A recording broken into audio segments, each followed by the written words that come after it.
Hello everyone, আজকে একটা কুলো পেইন্টিংয়ের ভিডিও নিয়ে চলে এসেছি।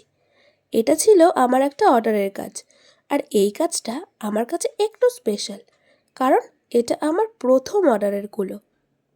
ক্লায়েন্ট আমাকে একটা পিকচার দিয়ে দিয়েছিল যে কেমন কি ডিজাইন হবে, তো ক্লায়েন্টের রেফারেন্স অনুযায়ী আমি কাজ করা স্টার্ট করি। এই রেড কালারটা করার পর আমার মনে হলো যে কালারটা আর একটু ডার্ক করলে ভালো লাগবে, তো সেই অনুযায়ী আমি কালারটাকে আর একটু ডার্ক করে নিলাম। ক্লায়েন্ট যখন আমাকে প্রথম ডিজাইনটা পাঠায়, তখন ডিজাইনটা না আমার সেরকম ভালো লাগেনি, বাট ক্লায়েন্ট যেরকম ডিজাইন চাইবে আমাদের তো সেই মতোই কাজ করতে হবে।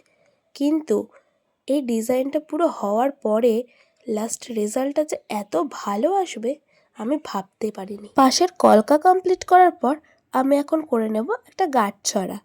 এই ডিজাইনটায় সব কিছু একটু রেড রেড থাকার কারণে প্রথমে একটু ভয় পাচ্ছিলাম যে ডিজাইনটা ফুটবে কি না। তার জন্যই আমি আগে ব্যাকগ্রাউন্ডটা একটু ডার্ক করে নিয়েছি যাতে ডিজাইনটা ফোটে। এক এক করে আমি গাঁটছড়াটা কমপ্লিট করে নিয়েছি। এবার করব চোখের আগুন। তো তোমরা লাস্ট অবধি ভিডিওটা দেখে কমেন্ট করে জানাও যে ডিজাইনটা কেমন হয়েছে।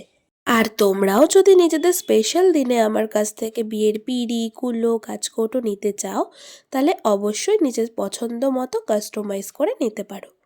তো আজকের মতো টাটা।